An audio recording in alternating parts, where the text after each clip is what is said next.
Hi, sorry. Hi. No, that's fine. That's good to get that. Apologize. Every time I see you, I'm gonna apologize for something. Nope, that's easy. Pull it right up. Okay. Yeah, I talked to him.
Oh, I definitely got it in there. Yeah. I just won't, Okay.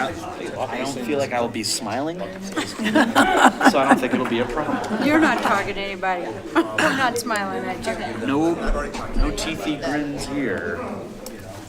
And after what the stuff I was reading. I think they tried to get it out just because there was some urgency. So, but, you know, better to get it right. Yeah, oh, absolutely. I mean,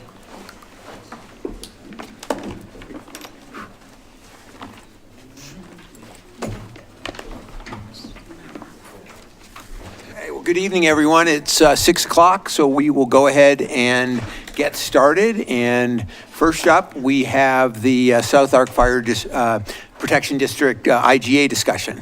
And Chief, it's all yours.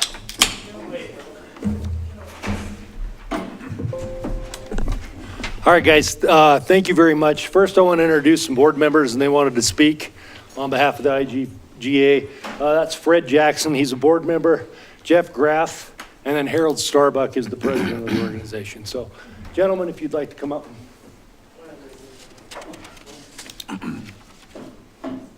Thanks for being here. You're welcome. It's good being here in the chambers, see where all the action goes, where it comes from.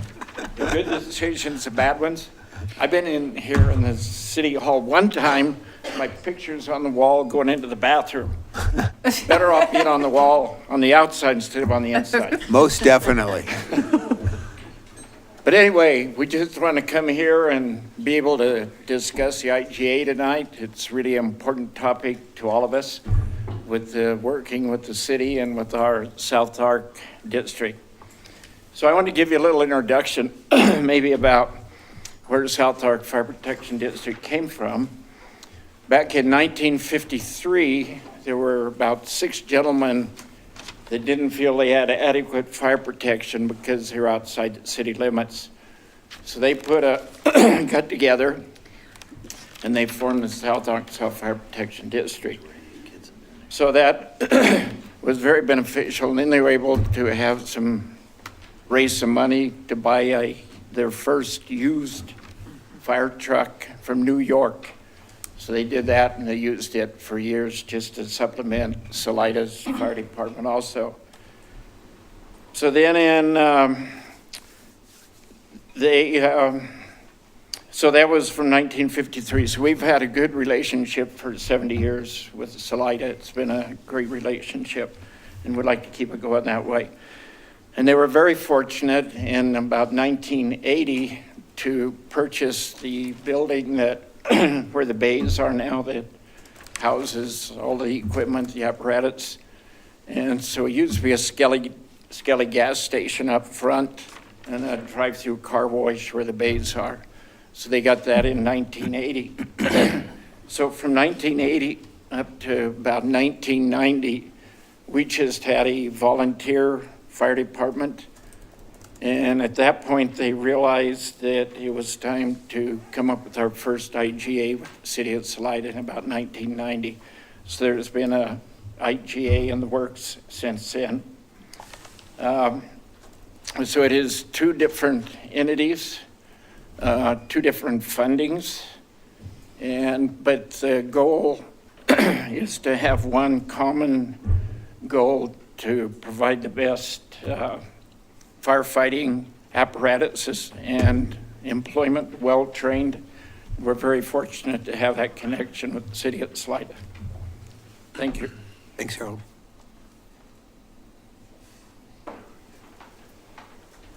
Well, thanks for having us.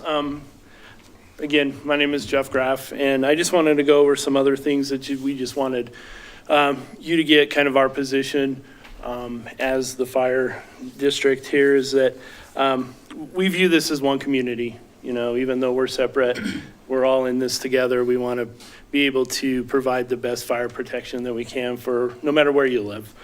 So I want you to know that we see this as one community, and it's a unified commitment to public service. I think that's in public safety. I think that's the goal of anybody, the police department, the fire department. That's what we want is the public safety should be number one. And however we can come to an agreement to make that work, I think that's paramount to anything. Like Harold said, we actually house all the trucks at the current fire department. Our bays do house all the fire trucks, which has been crucial for the department's development. We didn't want to, we want to be able to expand what we need, and we had the room, so we were happy to do this. I feel without this partnership, the fire department could not develop into the robust service it is now, just because there was no room. You can't leave these rigs outside, and this was something that we're able to do. Also, this is the first renegotiation of the IGA since 2014.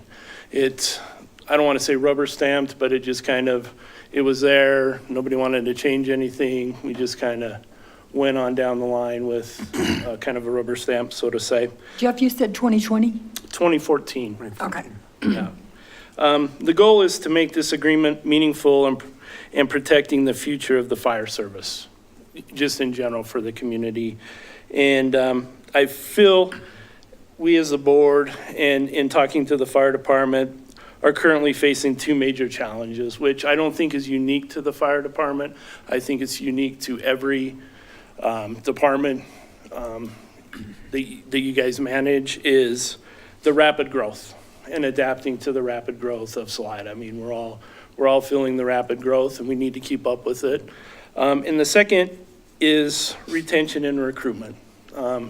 It's tough. It's tough to recruit people right now to come in to Chaffee County and be able to pay them a livable wage. I'm sure Russ feels the same way, that it's difficult. And I've never heard him say that. Right? Never? I think it's difficult for every department. So Chief Jonke has done some numbers, and we are currently 23% below the midpoint for firefighter compensation. And we're all there. I mean, all of our wages in this town aren't where they need to be, but to be able to recruit and attract people, we need to be a little bit more competitive across the board. And I think this is something that we hope that we can help with moving forward. While this commitment is more than we initially expected to contribute, we believe fire protection is crucial, important, and are willing to make the investment. So I've only been on the board, I think, 3 years, maybe 4. And it's always been, the payment to Salida has been $70,000. And that was kind of some formula that they made on wages and things like that. We're willing to go from the 70 to 250,000 to try to show you guys that we're invested in moving this department forward. And I think that's something why we wanted to renegotiate the IGA, was to show you guys our commitment to fire protection and see that we want to be a partner with you guys in the best way we can. I think that's the biggest goal, is just to protect our community. And this updated IGA is essential for protecting the fire service and advancing the department. And we have not voted specifically on an IGA to present to you yet. That's forthcoming, but we thought it would be important for us to come to you guys and kind of let you know what we expect to have in our IGA. So when you do get it, you kind of understand where we're coming from, and we can let the negotiations begin after that. So. Said with a smile. Do you guys have any questions for us? Or I think Chief is going to go over some of the plans that he has in mind. And like I said, we're willing to increase our $70,000 yearly payment to you guys up to $250,000. Thanks. And Okay. it might be helpful to hear from Chief Jonke, and then we can open up to Yeah. questions, unless anyone has anything burning right now. No, let's hear from Chief. Okay. Good evening, council. First, I wanted to thank the board for showing up and speaking tonight.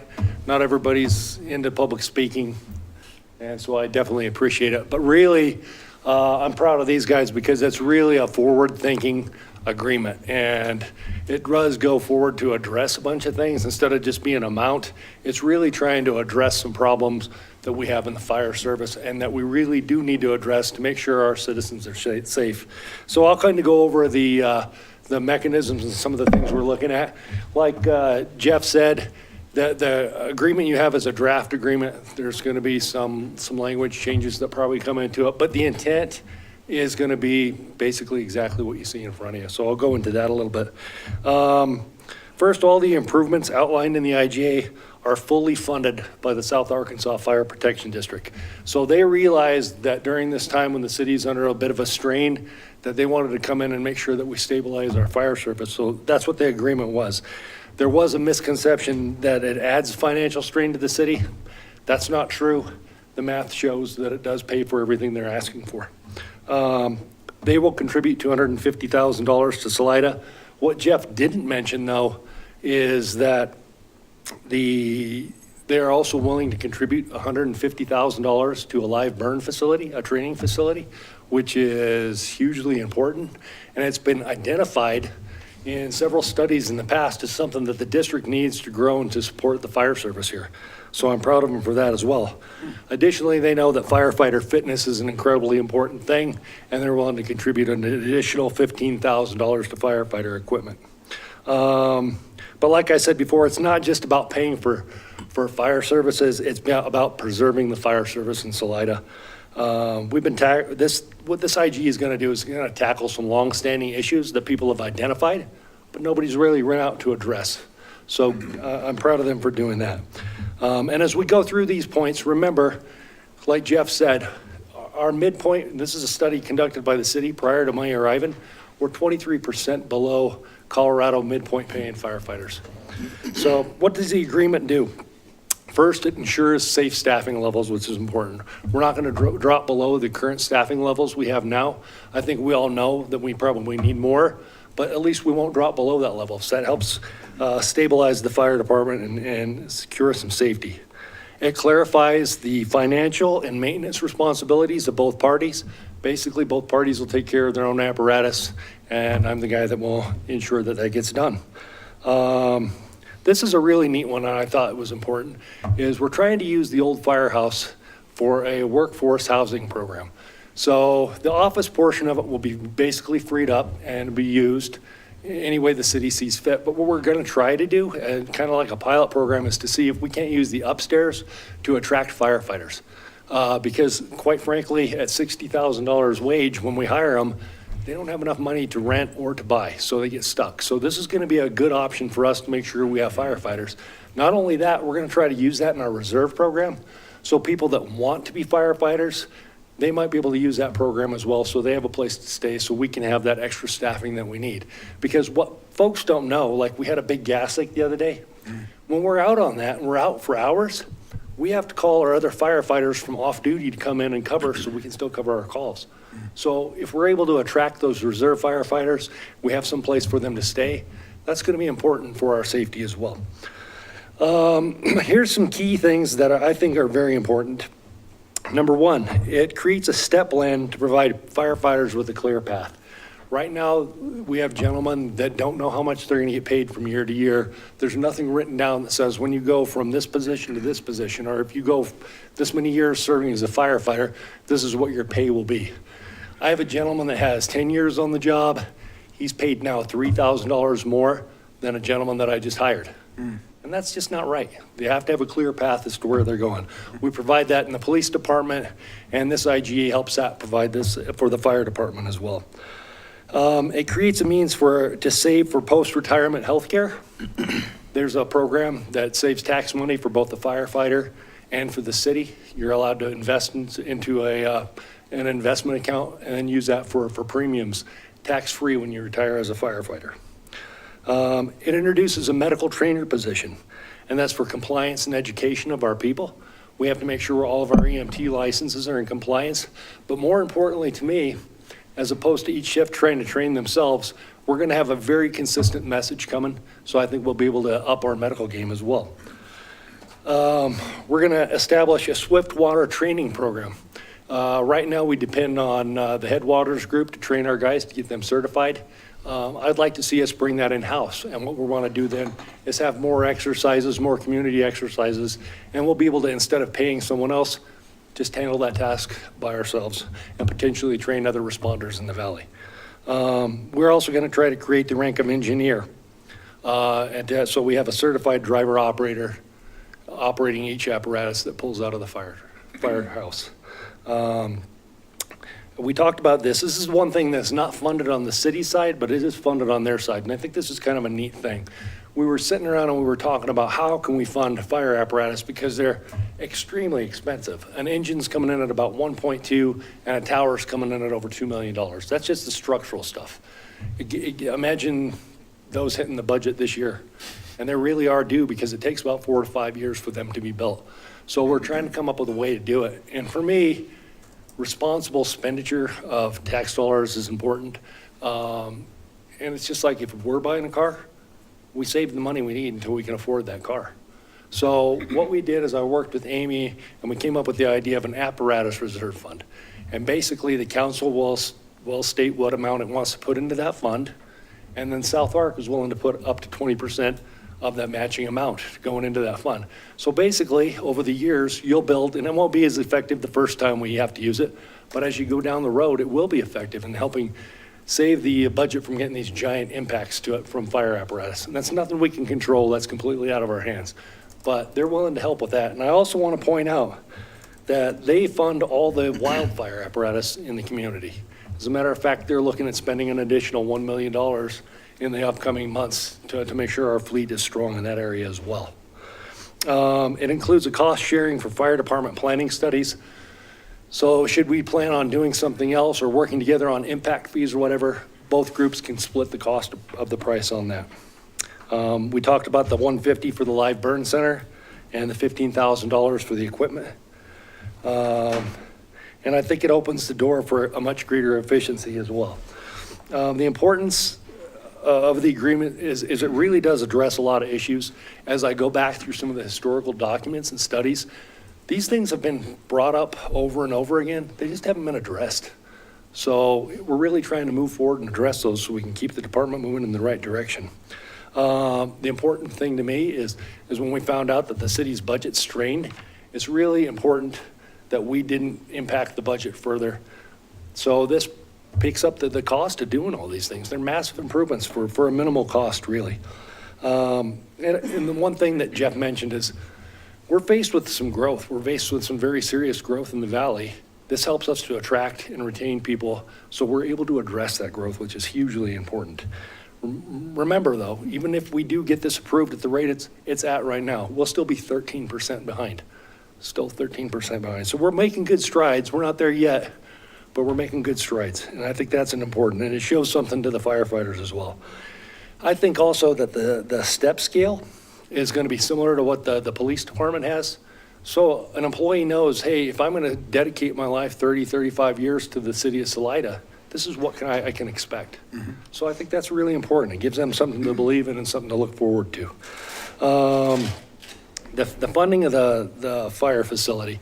We had a meeting about the emergency planning in the county today, and that was even in the paperwork that was from 3 years ago. So it's important that we're addressing this issue. So I think it's a really good IGA. The South Arkansas Fire Protection District has been good friends to the community for a long time. They're instrumental to what we have going today.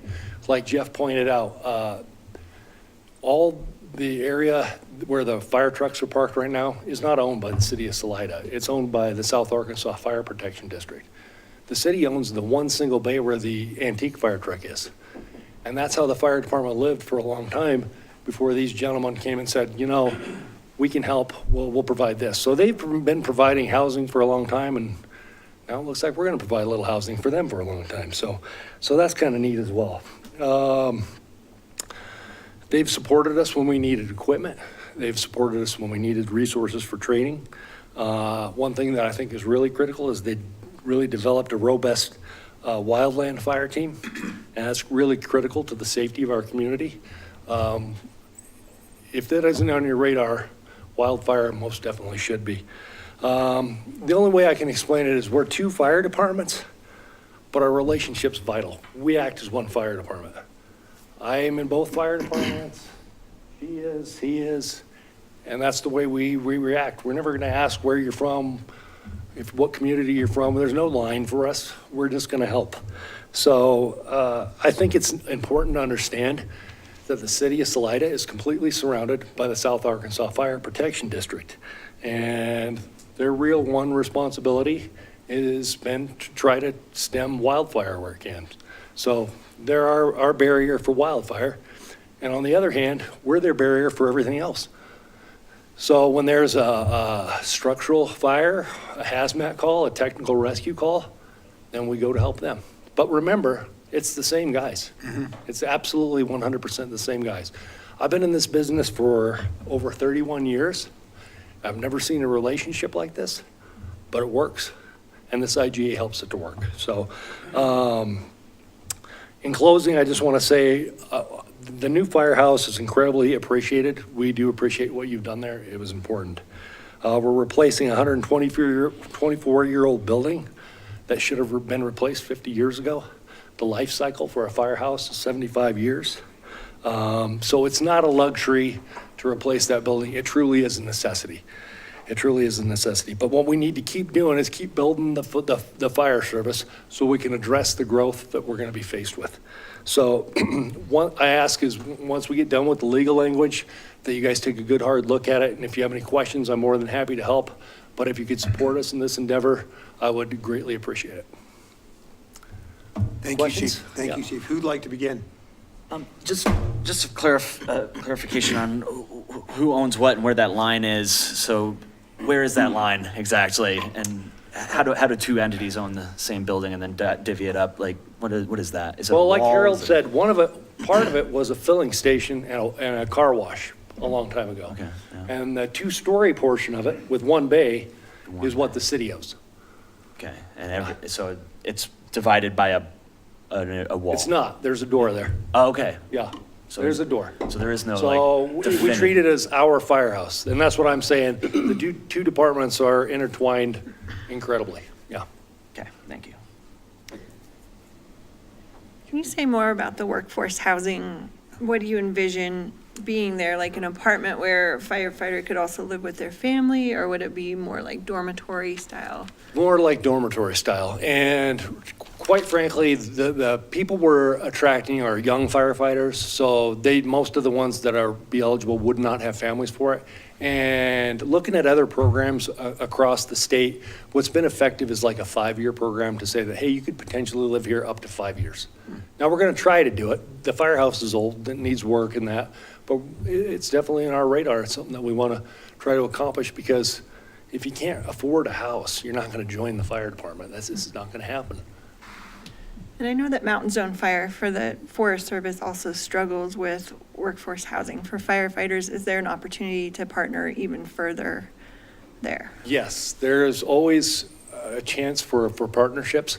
And one that I have that we're just finalizing here in the near future is one that brings Fire Camp, which is the only wildfire training facility in the United States up in Maysville. They have a conservation corps coming into town, and they need someplace to stay. So we're gonna see if we can't give them a couple of beds, and in return, they're gonna help us mitigate Methodist Mountain. So we already have those types of relationships that are building. Thanks. Yep, go ahead. I have a couple questions. So while we're on the topic, I have several questions, but the first one is the workforce housing. So that building is owned, that upstairs portion is owned by the city, right? Yes, ma'am. Okay, so I know there's a lot of people who have a lot of ideas for what to do with that, and a lot of departments are saying, well, maybe we need it, and maybe we need it, but would the people who stayed there, possibly workforce housing, they have to pay for that? Or do they just get to, the city pays for that? Well, the way it's worked out right now is really, the city's already paid for it. It's a 124-year-old building. And the utilities under the agreement will be paid by the South Arkansas Fire Protection District, just like they are today.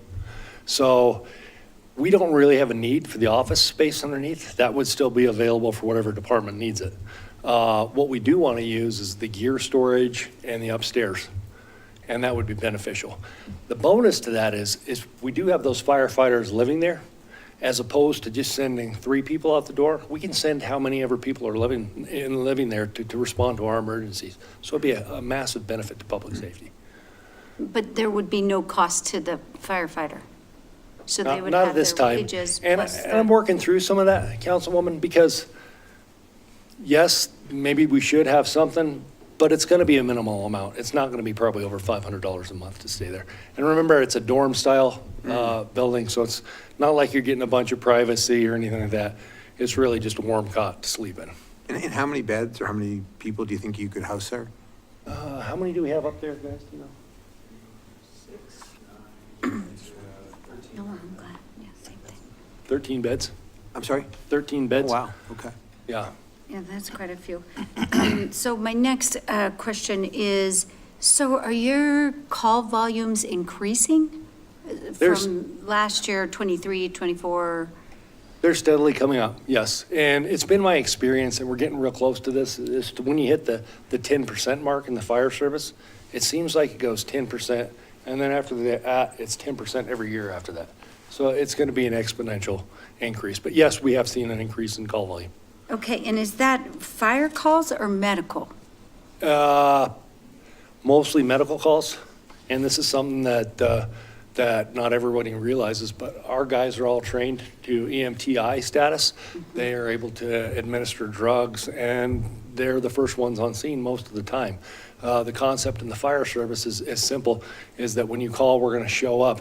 And generally, because we're staffed all the time, we're not transferring patients, we're not worrying about going to the hospital, we're able to do just that. So most of the calls have been medical calls, but it's kind of astonishing to know that a lot of times when we do get a call, it'll be like, we don't know what to do. Do you guys want to take this one? And we'll try to go and take care of whatever it might be.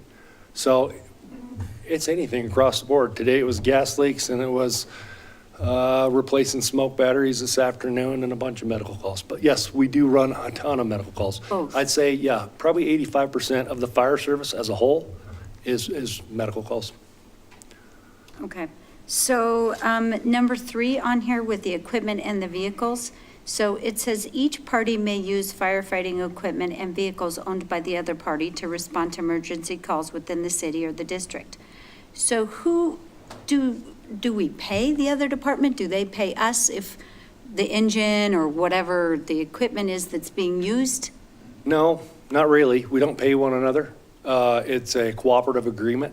So when something in South Arkansas, I mean, they're paying us, so obviously we're providing the personnel to go out and do that. So basically, if we go outside the city limits, generally we'll have to use maybe sometimes one of our type 1 pumpers. But if it's deeper up on Methodist Mountain or up off the dirt roads, then potentially we have to use a type 3 pumper, which has a higher clearance and doesn't have the 4-wheel drive and the ability to get up there. So that's generally how it works, if that makes sense. Yeah, it does make sense. So you use theirs, they use yours. You Like they interchange. said, we kind of consider it a one community fire service. Okay, so and I have a few more. That's all right. We'll come back. I just want to make sure everyone gets a chance. Okay, You'll perfect. all your questions will get answered, but is there Sure. anyone that has questions before we come back to Suzanne? Nope, I'm good. Not at the moment. Okay, keep going. Okay, Keep so I going. have a question on the salary step structure. Yes. So when you say that, so what the firefighters are making now is 23% below pay in the state. Yes, ma'am. And so this would put it up, would be a significant increase in pay, Yes, ma'am. To the Which- tune of 10%. which is more than the cost of living increase. I don't know what the cost of living is today. Is it 3%? 3% is recommended in the budget for The 25. cost of living that the city's given the employees is not what the cost of living is for the state of Colorado by any means. I mean, we're all trying to do the best we can. So my problem is this, is that we're so far behind that I had a firefighter that had 3 years' experience here, He moved to a different fire department, and without working for 1 second, he got a 32% raise. We're not competitive. My guys, when I came here, I had an individual interview with each and every one of them. 4 of them said they're looking for outside work because we don't pay enough money, and they have to feed their families and house them. So this is what that's trying to address. If we don't retain that staff, I can't attract new staff. I can't attract new staff. That's not going to be a possibility. So it's important to me. It's very important to me. The firehouse is great. Rigs are great. Equipment's great. But for me, my personal investment will always be to the people that do the work, because they're the face of the community. They're the ones that are going they're going to lay their lives on the line for people they don't know. I mean, 9/11 should be a reminder to all of us exactly what firefighters are willing to do for us. So with this salary step structure, they would receive that pay based on years of experience? Yes, ma'am. Years of experience and rank. And ranking. And so this IGA won't go through without, because I know we discussed a couple weeks ago during the budget about some of these things may not be in our budget this year. And that's the misconception that I want everyone to hear very, very clearly. The $250,000 that the South Ark Fire Protection District is going to pay to the city of Salida will cover everything in there. It's paying for the entire lot. But it's not, the budget is, the amount of spending is not going to go down to cut your budget. The amount of income is going to go up to cover the costs. That difference between 70 and 250,000 will go, if I hear you correctly, will go to the salaries of Yes, people in sir. your department. Yes, sir. There's no additional strain to the Salida budget based on this agreement. Well, except for the apparatus reserve fund. Yes, but on Right. that, there's language in there that you guys set whatever amount you want. So if you choose to put 0 in there, that's completely up to you. It's just a good funding mechanism. It's smart savings is what it is. It's saving for the car you want to buy. Right, how much is South Ark gonna, Up to That'd be 20% of the structural, Up to 20%. and they're paying 100% of the wildland. And we just got bids back on the wildland apparatus, and like I said, that's looking like it's going to come in at over $1 million. I'm just trying to see if we're trying to cut things from our line item budget this year, of how we do that from departments. Okay, so when I was given the direction to keep it a 0 budget, you're not allowed to increase. I didn't put any additional strain on the taxpayers. What I did is I asked the board if they could help. And the board said, yes, it's that important that we do help. And that's what they're buying. So think of this. The IGA is them buying a service. That's a fire service. They want to protect that fire service by making an investment in the firefighters. Is that, And some of these would be able to be taken out of the IGA and still move forward. no, No. no. That the concept is everything in that IGA is being paid for by these gentlemen here. Everything. There's no additional strain on the Salida budget. That $250,000 covers all of that. So a way maybe to think about it is, how many firefighters do you have currently on? 12. So you have 12, and the difference between the 70 and 250 is 180. 12 divided into 180 would be an additional, I mean, I know that this is directional, it's probably not exact, would be an extra 15,000 approximately per firefighter. Is that the right way to think about it? Sort of directionally? Only in a sense, because you're picking up a lot more than just that pay. You're Yeah. not just paying the firefighters. Right. You're getting a medical trainer. You're getting paid engineers. You're getting engineers to train and drive in this community. That's not only a liability issue, it's a huge improvement to your service. You're getting a swift water trainer. You have a clear definition of roles. Additionally, they're putting in $150,000 for a live burn facility and $15,000 for fitness equipment. So they're really showing a commitment to the fire department by doing this. I think it's also fair to say that if we do not add these expenses to the budget, we are not going to receive the income from South Ark Fire. Yes, ma'am. So we can cut the expenses, but we're going to lose the income. So this is based on, the IGA is going to be, with them, they're not going to agree to things unless it's complete already here. Isn't there some negotiation going on still? This is currently a negotiation right now. Right, We're in negotiations at this time, okay. but I can tell you, that's the gist of it right there. There's not going to be a lot of back and forth. It's just legal language at this time. The numbers, the figures, they're all pretty much done. Okay. There won't be any additional. So the burning question I have, oh, okay, After sorry. you, Councilman. Just more on the bays. So, district, what is your plan with those bays? I mean, the old ones, the ones that we are spending all this money to build new ones. What's the plan? What's the vision? And it's got to be at the mic too, yeah, for recording, yeah. Thanks, Jeff. Thank you. So, right now, we don't have a plan for it. We're gonna hold on to it as an asset. You know, as the board has talked, we're not willing to give up that asset right now because we may need it further down the road. We haven't had a real discussion on what we might do with it. We could rent it out. I don't know, what we're gonna do with it right now, so. There have been some discussions about it, and those discussions is that the wildland fleet is growing and aging, but we don't want to get rid of those assets because we're using those assets to help mitigate in the wildland urban interface areas. So when we get a rig, a fire pump or a Type 6 or something like that that gets older, we're going to pull it out of mainline service and it's going to go into mitigation service and we're going to run it up there.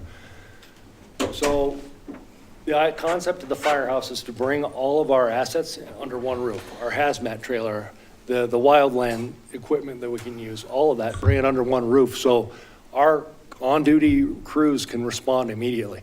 But if we can use the bays that we have now for additional equipment, then we can use those reserve firefighters and the workforce firefighters to come down those stairs, jump on the rigs that are already sitting in those bays, and respond with additional equipment. So that's your plan? That's the plan? I think we're still negotiating how all that's gonna look like, but that's one of the possibilities that makes sense to us. Okay, thanks. Councilmember Davenport. Okay, they're paying for these raises, which, by the way, I don't like at all because it puts the whole staff in flux. It has to be done in conjunction with what we're able to do for other staff. We can't lift the firefighters up to heaven while everybody else is subterranean. So I'm concerned about that. And I'm concerned they're paying for the raises for 2025. Where's the money coming from in 2026? It's that agreement goes on it's a 3-year agreement, ma'am. So it comes in 2026, 2027, and then it has a renegotiation clause in 2028 where we renegotiate a new figure, but the gist of the contract remains the same. And I will take difference with you on, if the rest of the community is subterranean and I have 4 people that are going to quit, I'd have to ask the question of you as a city council, if 4 firefighters quit, that's 30% of my staff, what will you do? Because I won't be able to attract firefighters to this town. And there is a difference, let me make this very clear. Sorry, yeah. There is a difference between what firefighters do and what a lot of other professions do. We're willing to give our lives up for people that we've never met. And I've seen it myself with my friends, and it's an emotional thing for me to do. But I will say that firefighters deserve a pay. By no means is working your firefighters at 23% below mid-pay an honest and fair thing to do. You want to talk about something, let's talk about fair funding for the entire city. Let's include a property tax so we can handle this the proper way. So not everybody's subterranean and we can bring them up to a real wage. Well, you're As right. opposed- Yeah, we need additional funding Yes, so we ma'am. can do the things that we need to Yes, do. ma'am. So when I was asked to do this without additional funding, I went to these gentlemen and they gave it to me. You got very creative. Yes, ma'am. And Yeah, here's it's a what's very impressive unique, plan. is that there isn't another department out there that has this district. So it's really apples to oranges to. True. And this money is coming from a separate source. It's not coming from our budget, as I understand it. So I just wanted to clarify that for folks. That's correct. Yeah. Mr. Mayor, Yes. I have a question Yeah. for the chief. So you mentioned the wildland firefighting service. Obviously, that generates revenue. It does. What percentage of that revenue does the department share in? The department doesn't share in any of it. Basically, the intent of the wildland funds, it's a revenue that's supposed to be going in a circle. So basically, we take apparatus, we pay our people, we wear the apparatus out, we buy new apparatus. So it goes to the South Ark Fire Protection District. And what was that number last year that was generated? I don't have that with me. If you want, I can send you an email tomorrow as soon as I can Okay, find it. But great. I didn't bring those figures with me. Okay. And your operating budget is 2.1. 2.1. And so to help offset that cost, the district has been contributing $70,000 a year? Yes, sir. Okay. And so, first off, I want to thank those of you from the South Ark District for coming to us with this. I really appreciate it. I think this is an important step, so thank you for that. The one question I had in looking at this that I was trying to get my arms around is it talked about having the chief report to the two separate entities. And, having spent 30 years in business, I've never seen that work particularly well because you've got, how do you envision that working? Well, I'll be honest, it's not the most efficient program I've been ever. And you say you've done this for 30 years in Well, in a business? totally different capacity, different industry. I've done it for 32 years in firefighting, and I have not seen it either. Okay. So one of the clauses in there is a consolidation clause to where both parties would get together and see if they could consolidate under a district. 70% of Colorado firefighters are covered under a district as opposed to a city. So that language is in there. It's something that was recommended to the city twice in studies in the past, and it should be taken seriously because, to be quite honest, it's inefficient for me to run two budgets, two sets of paperwork, two sets of rules, everything. It's inefficient. So a consolidation would be in the best interest of all parties in the community. It sounds like something that we can work on as we move forward. Yeah.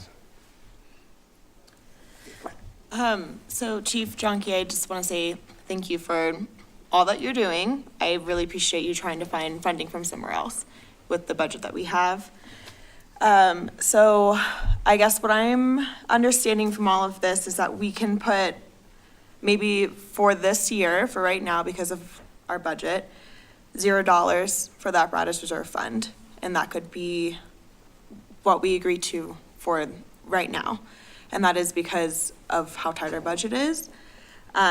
If the firefighter compensation is all going to be coming from the Salida, the South Ark Fire Protection District, then I, at this time, don't see how that will be an issue for us. It's not going to impact our budget. And those are just kind of I really do love the workforce housing also. I think that is incredible. Thank you. We're trying, and it's thanks to Christy Dune as well as these gentlemen here that we're able to try to do that. I think it'll be an important part of the community. Justin. I'll just sound the alarm on workforce housing when it comes to just how it ties into discussion that we've been having for years around workforce housing is that the city, we're not landlords like that. And we've also discussed the pitfalls of tying your employment to your housing also. I mean, we still do to this day. I mean, I think with Flour Mill, it was very specific in that this will not go to any of, direct employees of those the folks making that project. I also just feel like when it comes to optics, when it comes to the reason why we are in budget constraints is because of the debt that we took out and the bond for the new fire department to turn around and go, we need the old department as well, kind of shows that we're building something that is inadequate. That's the optics. Without a doubt, if we build something and they say, we still need the old thing too, then it's kind of like, then why didn't we just build it into the new thing? We went over every detail about how the building is old, it's unkept, it's even got its own little fun, quirky safety hazards.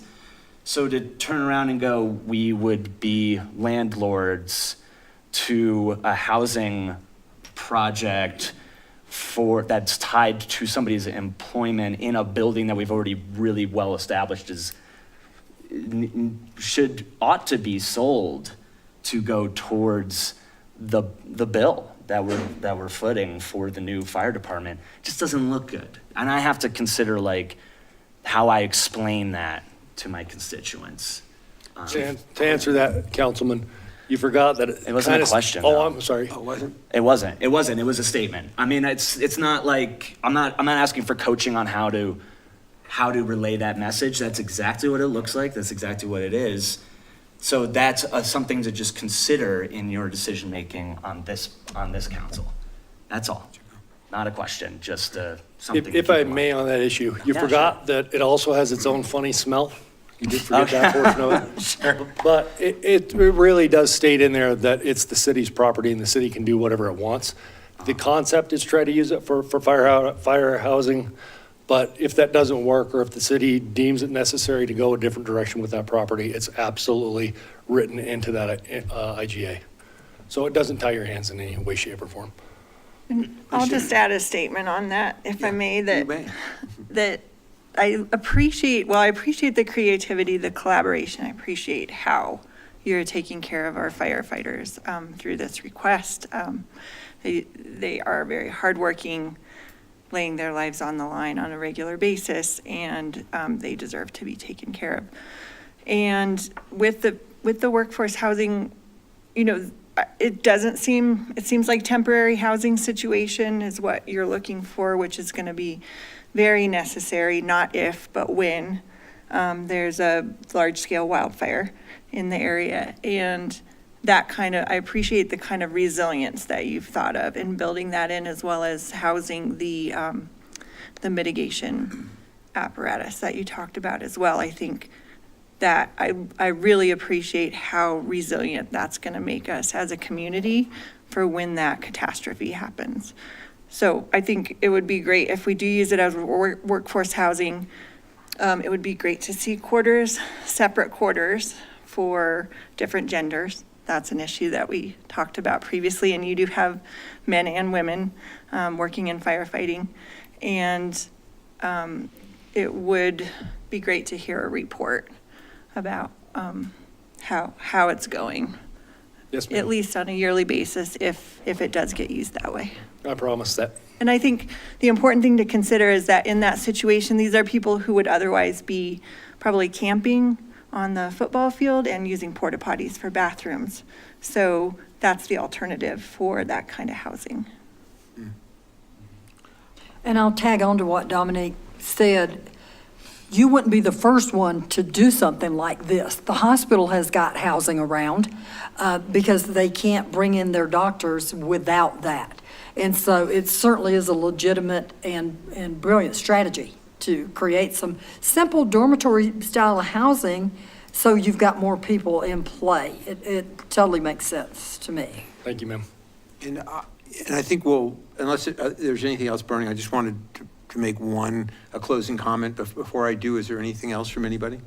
I just wanted to say thank you guys for what you're doing, coming together and keeping this, agreement and keeping, the agreement alive and making sure that we're doing what we need to get it up to where it needs to be, at this time, because we've pushed it off for so long that, and that it's a pretty big jump that you guys are asking for out of the Arkansas Fire District. So thank you guys for coming in and agreeing with what needs to be done and doing what needs to be done.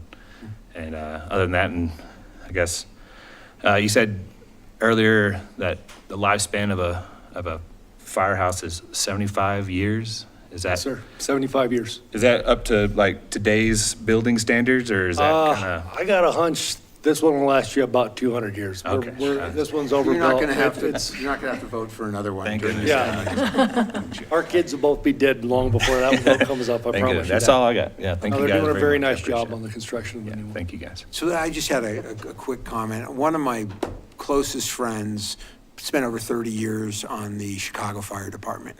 And when 9/11 happened, he didn't hesitate, as did many of his buddies. They went there to help. Some of them paid dearly for it, long-term health issues. A couple of them passed away. So I just want really to drive home the point that, I mean, this is public safety at its core. And, you know, obviously we have a budget to deal with, and at the same time, we need to try to do everything we can to support the people who, like you said, wouldn't hesitate to lay down their lives for us. So, thank you. Thank you. Yeah, Thank you, appreciate it. Council. Thank Thank you. Thanks. Okay. And that will bring us to our A real public safety issue, parking. parking. Yes. So we have Josh and Jessica from Interstate Parking Okay. here. Josh, Jessica, Christy has the information that you sent, so just let me know if you want this one or the other one, and when she And can. I know, share that. I believe we Okay. have at least one person who was on the Yes. committee with us this evening. And so I know normally in work sessions, we don't hear from the public, but given the fact that time has been spent Mm-hmm. on this, I want to make an exception and make sure Absolutely. that opportunity exists. The floor is yours. All right.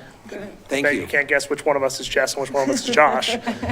My name is Josh Whitaker. I had the honor and privilege of spending my summer here in this great city, and I am the customer experience manager for Park Salida. I'm Jessica Highmarch, the VP with Interstate Parking. And really what we would like to do for this session is maybe just talk through points and maybe have a talking discussion about what we found this summer and then our recommendations moving forward. Yeah, so the first thing is that I was brought in essentially in the middle of May and, met with the city, and I got to meet some local people very much. And we kind of discussed the parameters of what our parking situation would be here. And I learned very quickly that there weren't a ton. So we kind of rolled with what we had. So what we did was from May 20th through yesterday, September 15th, we essentially ran the parking program as it is currently listed. We ran a 2-hour limit during the day. Anything over 2 hours, we wrote warnings to eventually to the point where we did violations, things of that nature. There is a data sheet that goes into all of that other stuff. We don't need to necessarily go into that right now. I didn't realize they used that photo. That's Jackson, by the way. He's an awesome dog if you ever get to meet him. I'm guessing Jackson was a little more popular with some of the locals than you were at times. But I was very popular with Jackson, so that made up for it. So, no, the first month that I was here, it was a little tough, if I'm being honest with you. And Jackson actually came up to me demanding pets, and very quickly became my best friend on the street. So I appreciate him very much. But we did a program that ranged into the current 2-hour limit, which is downtown Salida from Sackett up to 4th between G and D. We also, in addition to that, we checked the numbers that are in the open unpaid lots where there is no time limit. And we did those checks from 10 a.m., 1 p.m. to 4 p.m. as well. We did this 4 days a week. These were random days of the week. However, there was an emphasis on weekends, as that is when we have the highest number of traffic in the downtown area. Any customer comments, any questions, anything like that was answered within 24 hours within that time. Like I said earlier, this was a little bit of a tough start in the beginning, but what I'm very happy to say is that I very quickly became a resident of this town. And it was with the business owners who would offer me Gatorade, who would offer me a bathroom if I needed it. And I'm too much of a professional to accept those things, but they were appreciated. And I totally understand after my time here why people come here, live here, have cabins here. This is my first experience in a small town, and I'm grateful for the experience. We noticed a lot of different things, including that there was a decent amount of turnover once we finally started actually enforcing this limit. I would talk to residents and business owners constantly, and the number one thing that I would hear from them is that the parking policy hadn't been enforced since the pandemic, or in some cases, years before that. What the actual answer is, I don't know, maybe you do, but it was somewhere within there. As a result, we heard from local businesses, including business owners like Jim of Broken Strings Guitars, to Jeff of the Rocky Mountain Mercantile, that they noticed a significant turnover once enforcement was actually beginning. And thus, they noticed an increase in business and people coming into their stores. We also, of course, were able to get great numbers from the data, and we were able to find a solution to optimize a more efficient parking solution for the future. Go to the next slide. As you can see here, this is a detailed map that we have on parksalida.com. In the dark blue section in the top right corner, that is the dirt lot across the bridge. That lot consistently was the busiest part of the town. In addition to that, the orange section, which is the majority of F Street, which is from Sackett all the way up to, I believe that's up to 3rd, and then 1st Street from E to G was consistently our busiest areas and the areas that had the highest amount of turnover. Based on the numbers and based on the metrics that we've seen, we fully recommend that Salida consider increasing the current 2-hour parking up to a 3-hour parking limit. One of the first days that I was here, I went around and I talked to business owners, and I can't remember which gallery owner it was, but I had a gallery owner tell me that 2 hours is not enough time to park, visit a restaurant, and explore the city, as well as buy a $6,000 painting. I've never been in the market for a $6,000 painting, but I have been in the market for lunch, so I get it. With that being said, there are multiple different cities within the area who focus on a 3-hour limit, and cities that Interstate itself works with, and it's been a very effective solution for them. In addition to that, what we also have noticed is that there are a lot of people who live in downtown Salida and live off of the river. It's a very interesting setup for a downtown area where you have a lot of businesses, but you also have residents living above them. So probably the biggest question that I was asked was, if there were to be some form of paid parking, what would happen for the residents? With that being said, we are fully encouraging, and we have the ability to optimize a permit program for those residents who live downtown, as well as those who work within the downtown area. The number one thing that I do want to leave you with tonight is that your signage does need to be greatly improved. I have multiple pictures of signage that is currently stuck in a tree. I have photos of signage that doesn't even exist anymore. It was just never there when I got there. So if there's one thing that I believe should be taken in by the city council, it's that your signage needs to be changed, and it needs to be much more efficient signage. The number one question that I was asked by tourists who would come into this town, they would see the giant, tall, lanky guy in his orange vest. And first thing they would ask me is, how do I pay for parking? The second question they would ask me is, what are the parking parameters? And that would be a question that I would get from residents as well. So residents of the town don't know what the parking parameters are. Tourists don't know what the parking parameters are. The third question I was asked is, where do you eat? And I tried to be unbiased and spread it out pretty equally. So, in addition to that, we do have significant demand in the surface lots, which is something that I highly recommend. When you incorporate the new use of this signage, you also give directions to those surface lots, because there were different surface lots that had a huge amount of traffic, and there were some that had a minimal amount of traffic. Lastly, the thing that I will touch on is that there are a few current areas that have 2-hour parking, but they don't necessarily have the demand or the need for it. Therefore, we would recommend that signage get removed from that area entirely. Next slide. So moving forward, a program that Interstate could implement here would be essentially what I've discussed, a program that would run from Memorial Day weekend through Labor Day weekend, primarily focusing on a 3-hour free managed parking in the previous non-shaded areas that we had discussed. We would consider implementing a paid parking program in the areas that were of higher traffic. That would include free downtown core parking for residents as well as employees in the downtown area, and that paid parking I just discussed from First and F primarily as our hot core area. This program would create significant revenue for the city and would include no upfront costs directed toward interstate parking. This is just a simple slide kind of going over what Interstate has done for other cities in the area. So Interstate of Colorado will incur any upfront and ongoing costs for a straight revenue split to develop and operate the program, including branded signage, website development, which would be parksalida.com, as well as 24/7 customer care team, which would be Josh. Tap and Explore, or technology. It includes solar-powered kiosks, community outreach, training of our staff, et cetera. This includes our Smile, Engage, and Help 24-hour customer service. And at this point, I feel like I'm just rambling, but what I will say is that, Interstate overall has been a really great company. It's affected a lot of lives for the positive, including myself, and that's just the change that we want to make here in Salida. Just, do you have anything? Do you want to go through maybe just the stats? Yeah, Yeah. we'll look at that. That'd be great. That's the other one, yeah. And while you're doing that, I should have mentioned this at the beginning.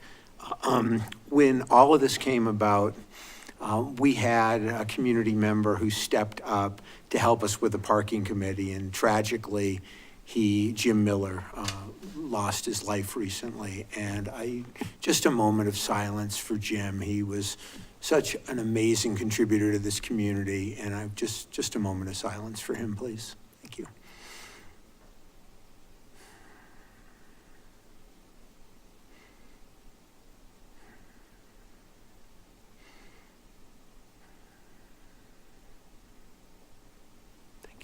Thank you. So I've touched a little bit about this at our business coffee meetings at the community center, but this is actually now up to date for the full experience. So throughout our entire time, we've done over 20,000 chalks, which is essentially, I've entered in 20,000 different license plates that have come through the town.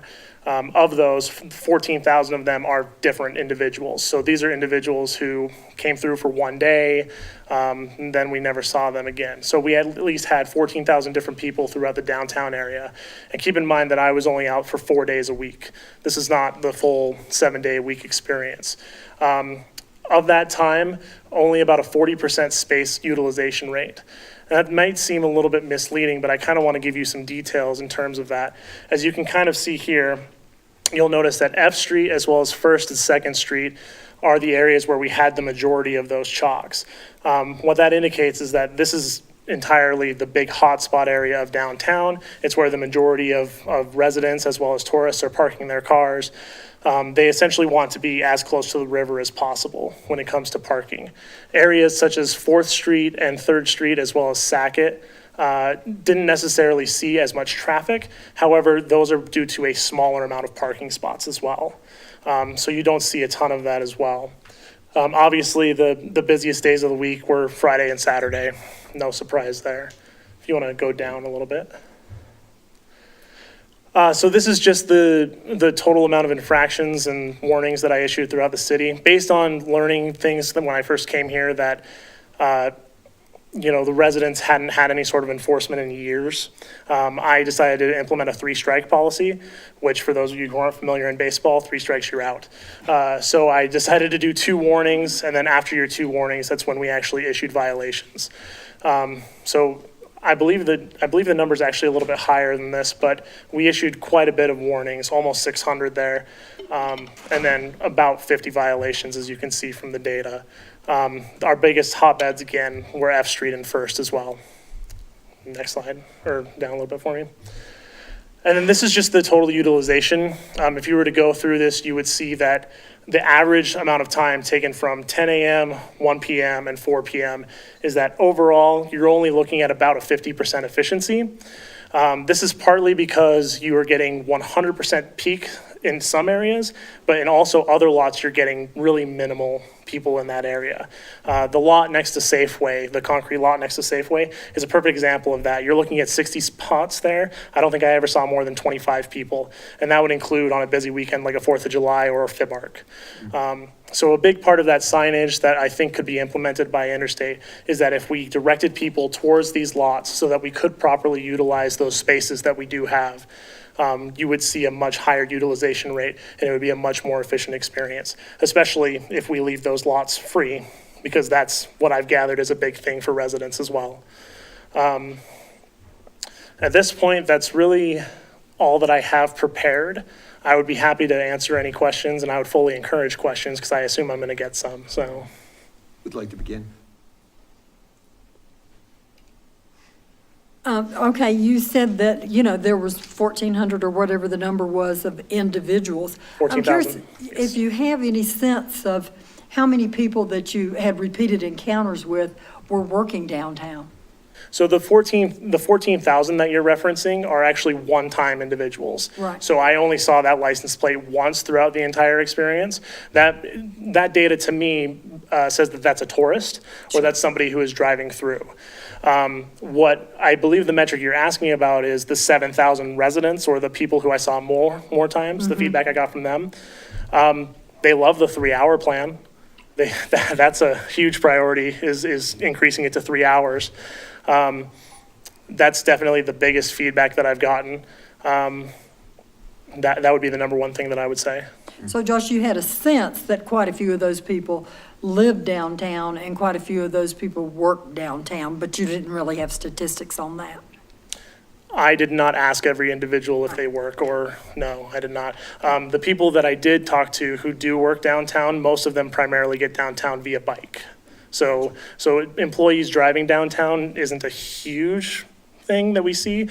There is one woman who has a gallery on 2nd Street who I know lives 40 minutes away. So she would be an example of somebody who works downtown that commutes, but I didn't talk to a ton of people who drive downtown for work. Okay, thank you.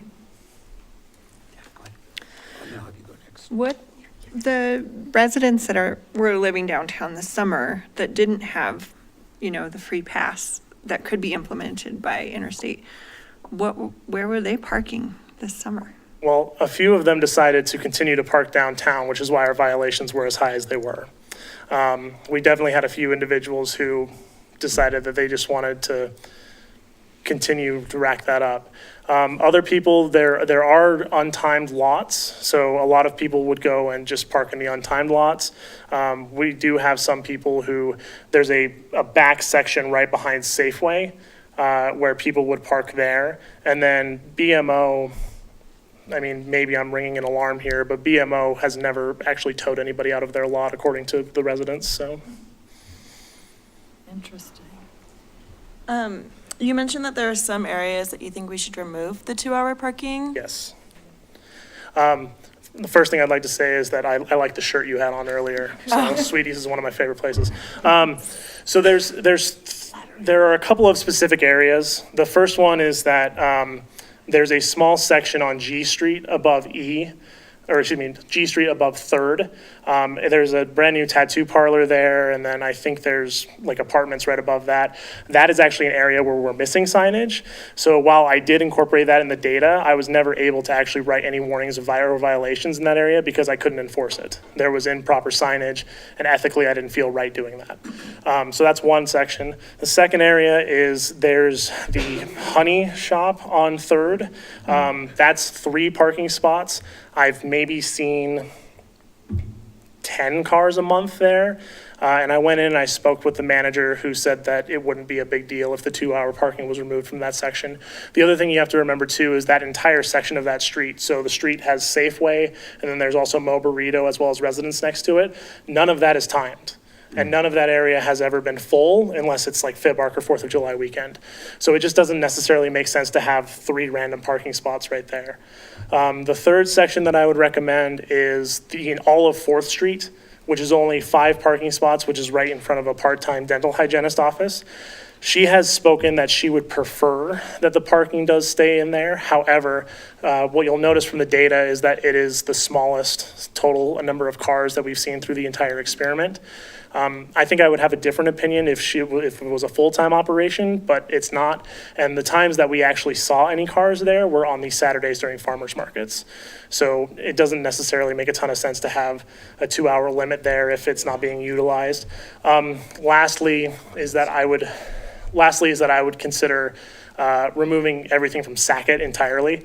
And the reason for that is that the total amount of spaces is actually about 9. It's about 9 cars, and it's only on half of the street.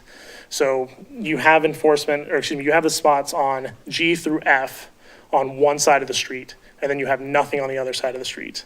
And then you have 3 spaces right in front of the Victoria, but then you have right across the street on the 45 degree, which is an untimed lot. There's nothing there. Great, thank you. I had a question about the boat ramps and the trailer, like, you go down there with your truck and your trailer. Was any of that, truck and trailer, any of those affected by any of this parking? Are they taking up spaces down there, at the bottom lot and Yeah. such? So there has been a concern about trucks and trailers or boats or any of that throughout the city. And we have seen some of that in the lots. There's no ordinance or anything that I'm aware of that is put in place to prevent people from parking in the city with that. It is something that I saw, and it is a little annoying, if I'm being honest with you. But in terms of like those individuals in the city, there's no city ordinance, there's no signage to indicate that they can't park within the city. Now, in terms of in the lots, my understanding is that the preferred place for those individuals would be in those lots, since they are more capable to take on those kinds of, that kind of that kind of length, a truck and a trailer. But we saw a lot of that, and we counted each one as an individual car. So if it was a truck, that was one. If there was a boat on it, there was a trailer. It's taking up 2 spots, so we considered both spots taken. And no, that wasn't excessive. They weren't parked there too long, so my example is, so somebody goes rafting for the day, and they park their truck and trailer down there, and they're taking up spots for some shoppers or some out to eat people, but they were there for 8 hours while they were rafting. I can tell you that those people do exist, that they are there. In terms of, the thing that I can tell you is that I probably didn't spend as much time in lots as I could have when it comes to getting that actual number. Considering that I was there from, like I said, 3 times a day. So 10 a.m., 1 p.m., and 4 p.m. I spent a lot more time on the streets involving with those vehicles. But yes, there were individuals who were parked for multiple hours, if not the entire day. And there were some people who definitely spent a few days. Anything else before we open it up? I know we have at least one member from the public who was on the parking commission, but anything else before we do that? No, I heard feedback that you were very professional, a lot of class in what you were doing, and did an exceptional job. So we appreciate you individually and Interstate Parking. Did you hear that from Jackson? It was low-key, really. Yeah, that's fair. Guys Well, thanks, and it's so interesting how at the beginning of the summer, some people, it was like the Armageddon, like this was gonna destroy Salida, and if I remember correctly, 49 citations, which amounts to 1 every 2 or 3 days. Yeah, that's not necessarily gonna be the end of Western civilization. Yeah, I would agree with that, and especially if you also add in the warnings, I think that comes to 3 or 4 a day total. So, Yeah, okay. Well, thanks. Thank you. Appreciate the presentation. So I know we have one member of the public that was on the parking commission. There's anybody online? Okay, no one online. So, and I know Ray is going to channel, in honor of Jim, he's going to channel his inner Jim Miller as he comes up to the mic tonight. I'm actually going to do it in honor of Dominique. Okay. Put up at the mic.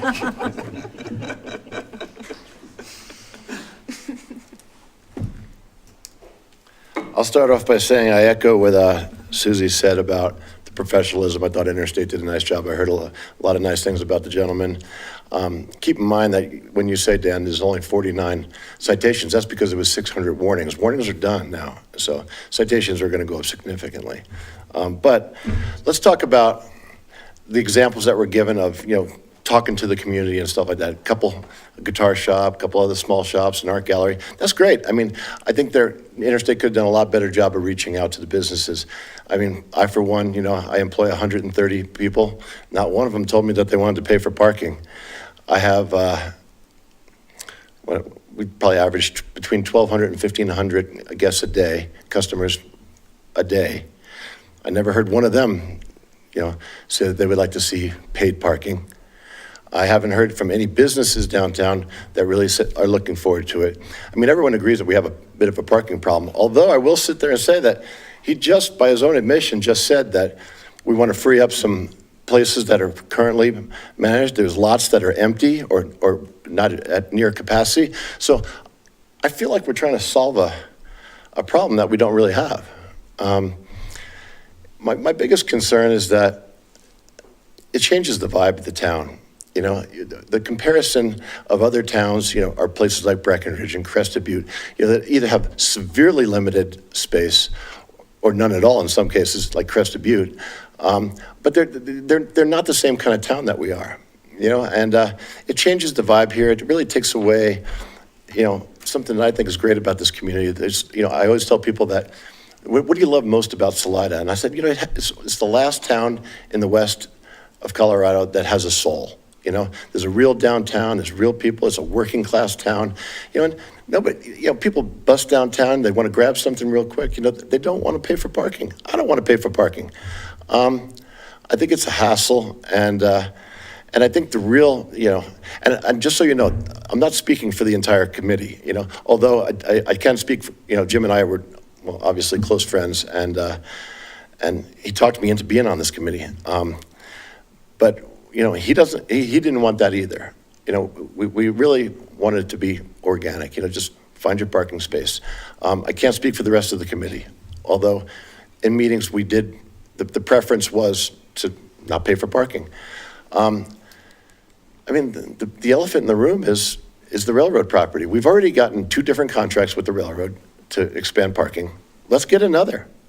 I mean, it's not rocket science. I mean, I realize that they're not easy to work with, but they're not impossible to work with because we already have. And then I don't know what the problem is on why we can't use the First and D lot that, you know, the building got torn down. Could It's easily. an eminent domain, so we have to use it, I believe, for housing. Who says? The contract. Yeah, the court. The court. The court. Because you've already done it and they've charged you? So when you. I'm more of one of those, you know, beg forgiveness kind of guys. Yeah, so. So what happened was there I think it's stupid to have that lot out there without any cars in it. There were 2 routes we could take with it. We could pursue, I think it was urban renewal, and we didn't have an urban renewal authority, or we could use it for housing. So I think it stands to reason they're going to give you a warning at the very least. Park some cars there. It's a little slap on the wrist. Anyway, we won't go into, you know, we clearly have different styles. Yeah. What happens when we take that away from them, when we do decide to build on it? People are going to come What's back. that, Aaron? So what's going to happen when we do give them parking there, and then we have to take that away from them when Well, I we mean, decide to build there? it's, you know, I mean, it's a Band-Aid for sure. Yeah, people But are I going mean, to come back like, so "You is taking my Interstate. parking away." Interstate's a Band-Aid, right? I mean, what are your again, thoughts on the 3-hour going from 2 to well, 3? I mean, obviously, anything that is more, you know, is going to be more helpful for sure. But like I said, by their own admission, you know, I'm hearing that, you know, we don't really have that big of a parking problem, but I think we all know that we do. And, but it needs to be solved at the lot. You know, the railroad is the obvious property. I mean, that's got to be expanded. It can be expanded. They are not monsters. We can talk to them. They just want money, right? And, but, you know, I think at the end of the day, it really comes down to the culture that we want to have here. You know, what kind of town do we really want to be? And then I just will address the last thing for Susie, when you said, is there a problem with the trailers down there? Yeah, there's a big problem, okay?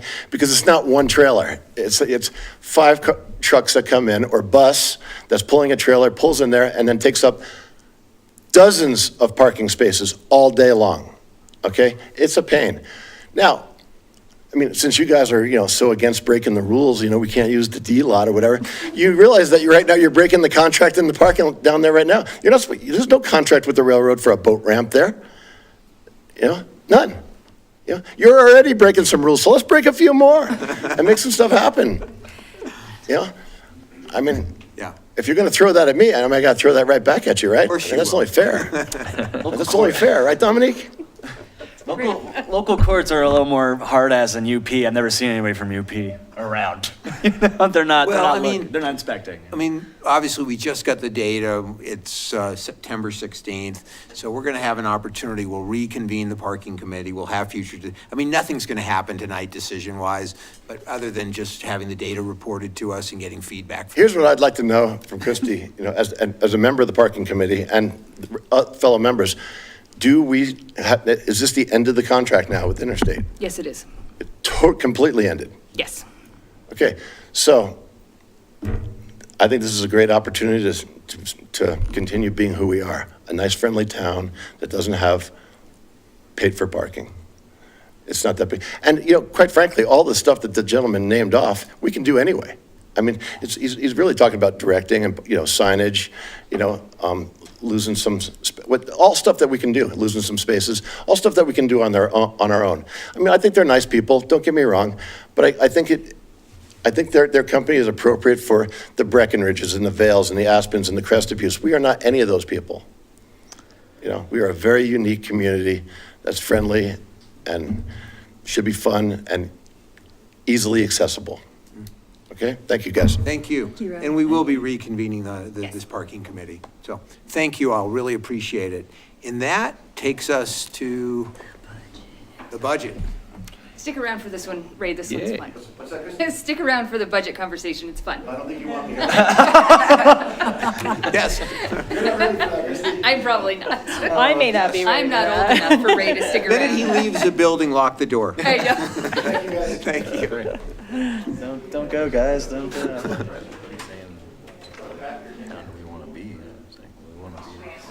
God, you scared a bunch of people off.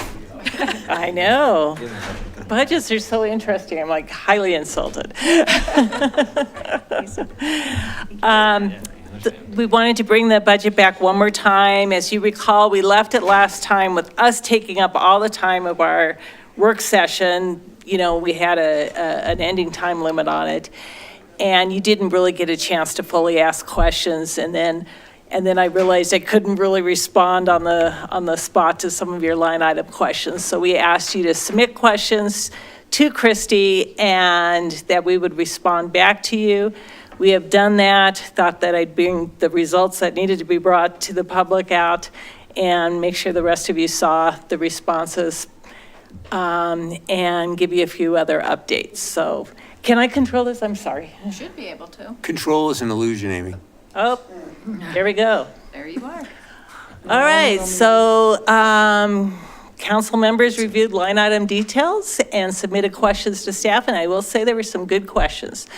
Responses were distributed to all council members. No discussion was held related to this. I just have to point that out. There was, we're following all of our Sunshine laws. sunshine laws, thank you, I couldn't think of the term. And, there were no responses back from council. The majority of questions asked for confirmation of where financial information was recorded in the chart of accounts, but the few questions that I thought might be of interest to address publicly, since it came up in an email, is there is a line item in the budget called uniforms. And the question was, why did that line item increase significantly? And we are buying more T-shirts, more jackets for staff to wear and show their pride and to be identifiable when they're out in the community. And we think that they look really sharp and it's increased morale. So that is something that we are positive about and are continuing it into the next year. I still This is haven't up to received you my whether or jacket. not yet. We continue. This is- 2024,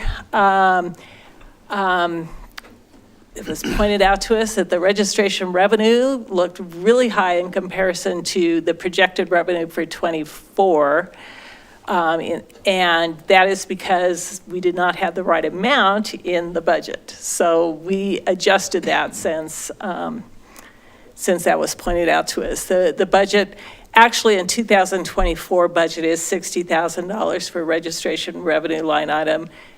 We had some untried, plans at that point, but we understand now what will work in the community, and the amount is closer to 40,000, which is still an increase over the 24 projected. Contract service line item at the Aquatic Center increased. The reason for that is, I think it was last year we needed to hire a janitorial firm. We were having a really hard time keeping part-time janitorial staff scheduled and consistently cleaning the pool, and there's very high standards for, what needs to be cleaned in a place like that. So we ended up contracting out for that service. And then there was also a question about what is this $60,000 building maintenance line item. And that is, the city owns the tower building with Shapey County, and so we put an amount in the budget every year to deal with issues that may come up. We usually spend below this amount, but, it's somewhat of a contingency. It's really hard to predict what might come up. And then we do sometimes spend that for improvements that both the city and county agree to if there has been no other more emergency need. And we're kind of hoping to do some resurfacing of the parking lot, maybe even changing the layout of some of the parking spaces so that we can create more parking. As the budget progresses, changes continue to be made. I originally, in our original slideshow, had an estimate on what the reserve balance will be at the end of 2025. That estimate was based on an increase over 2023 audited numbers. I thought that I better relook at that, give it a harder look, and was hoping to be able to save an estimate there, but it's actually a higher estimate than I originally came up with. So I want to correct that because this is very important. We are spending below the fund balance level, and the amount that we are spending below is 1.1 million. However, if you look at what our fund balance estimates are, the 2,075,000, it is higher than what the financial management plan predicted that we looked at last year. So the numbers, most of the numbers I gave you were correct, but the amount in order to, if we had to cut funds from the budget in order to not go below the fund balance reserve level, we would have to cut about $1.2 million, okay? I am not recommending we do that, however, because we are at a point where we haven't added anything new, and we're at a point where we need to really perhaps study long-term what we need to do to fix that, especially if our revenues stay flat. We are in the process of working on an update to our financial management plan with advisors from UMB, and I have seen the first draft of that. I think she's doing a wonderful job. It's going to be she being the consultant from UMB. So how does that relate to what Ellers is doing? Is there any crossover or? We started with the Ellers plan. Yeah. I would say that there is. I think that, with the Ellers plan, we started that during COVID. Mm-hmm. And there were a lot of projects that we wanted to add to it that didn't get added to it, because the focus was on the fire station. And also, revenue projections have changed quite a bit. I think our sales tax has flattened a lot more than we anticipated. So we started with the Ellers plan, most certainly, but we also wanted a more user-friendly plan. Theirs has a lot of detail that can be combined into a easier to understand workable plan. And right now, how they're developing it, we can change the projections. We can change the assumptions in there very easily and see the impact on the charts. Thanks for clarification. Yeah. So I think you're going to love it. We're going to present that to you in mid-October. The downside is we are now expecting a longer recovery period than anticipated in the existing plan. The existing plan anticipated 5 years where we would be below the fund balance minimum policy. And now it's looking like if we don't make changes, it's going to be 8 years. And that's 8 years of no projects, no, it's going to be hard to, even maintain operations. It's going to be a slow growth in revenues. I think it's more realistic, but, it's going to be a tight 8 years. So we are challenged to correct that sooner. I think that's going to be what staff's plan is. We're going to devote 2026 to try to come up with some strategies for how to improve that plan.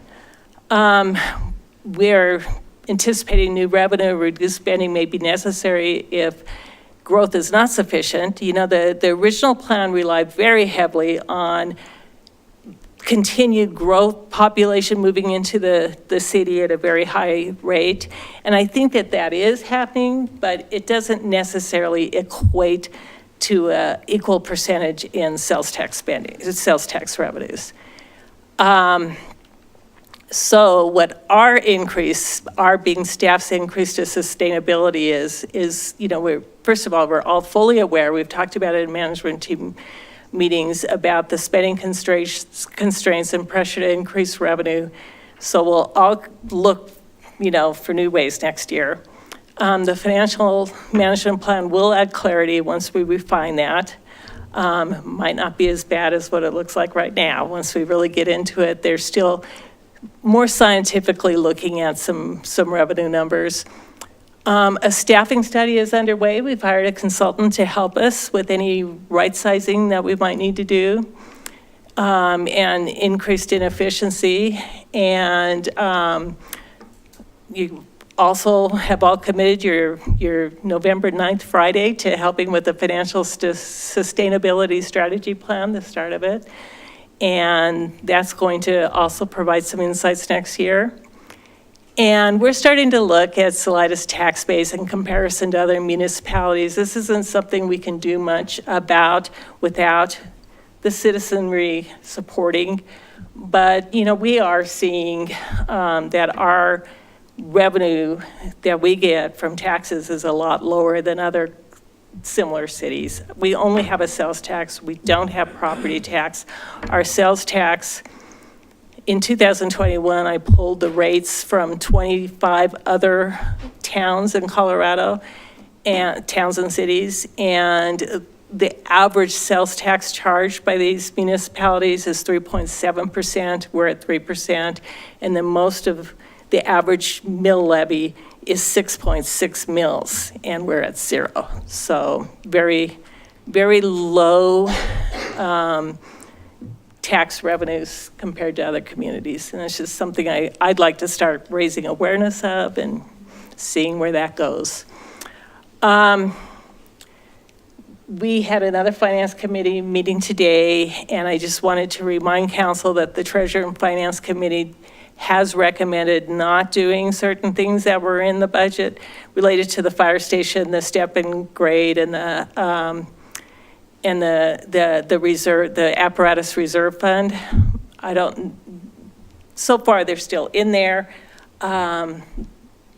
You know, and I don't know if you have any direction contrary to that. Council is obviously the ones that make that final decision. And they'll stay in there unless somebody tells us to take it out. I also want to point out that the budget hearing is scheduled for October 1st, and the budget is slated to be adopted October 15th. October 15th is or October 14th is probably when you'll hear about the financial management plan.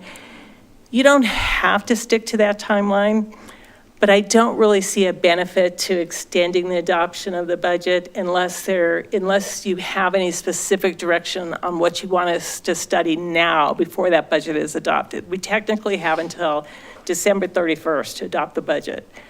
I don't see any reason to go further out. I think that it's already tight. It's just that our revenues are not as high as we would like them to be. And we'll spend next year looking at ways to bring 2026 into closer focus, and then we'll also get some insights from the studies that we're doing. But again, that's your decision. I just wanted to give you that option. And then I also wanted to give you an opportunity to ask questions. We have most of the staff here too.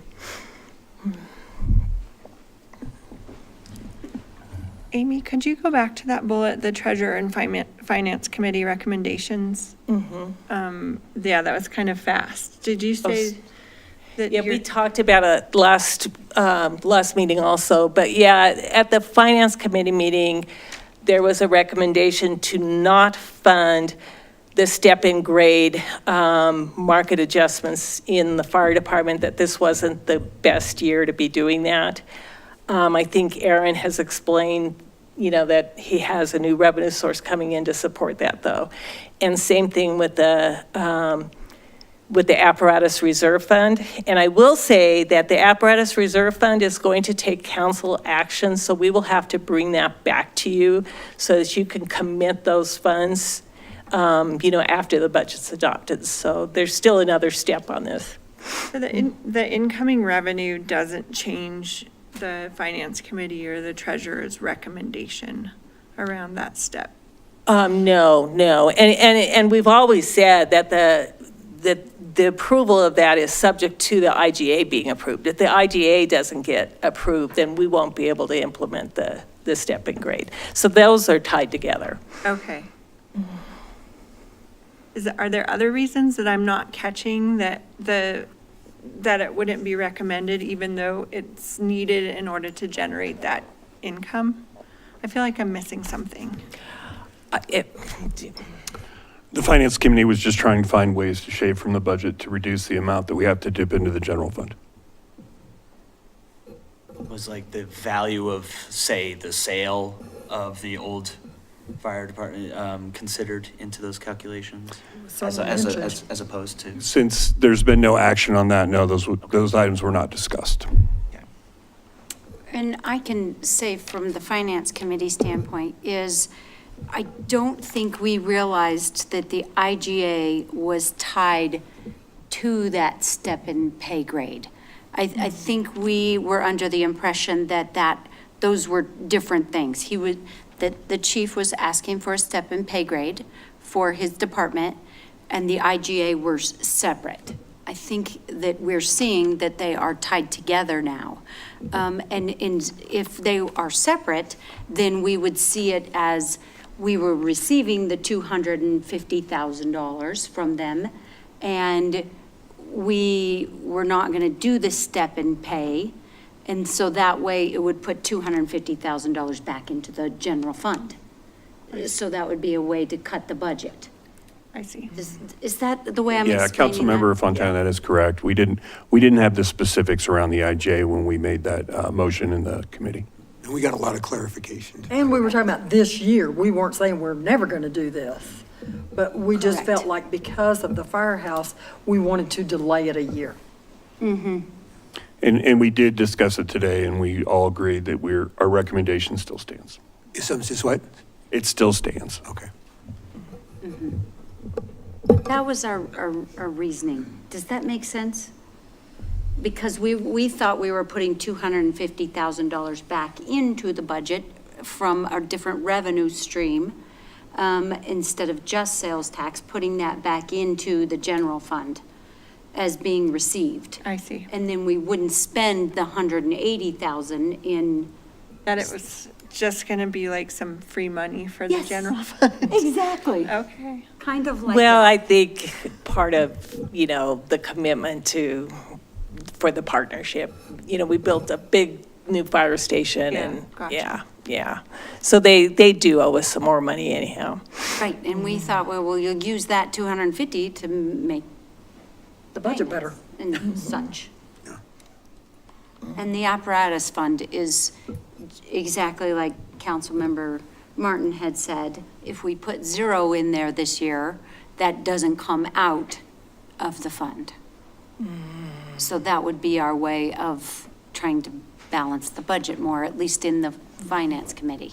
Yeah, we're trying to find ways to reduce the number of years it's going to take for us to recover the amount that we've had to dip into to deal with the fire station.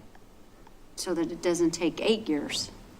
And it's good fiscal planning generally to save for those big pieces of equipment, but, we don't really have a good grasp on how much, $170,000 a year, or $200,000 a year, 2, 4, 6, 800, that will get us $800,000 in 4 years, but we need a $2 million mechanism. So we're probably going to have to complement that with some sort of other financing arrangement.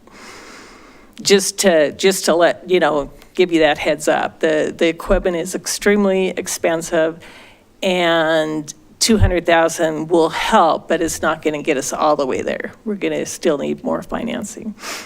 You're saying right now we're just building like pretty much a really nice museum. Yeah.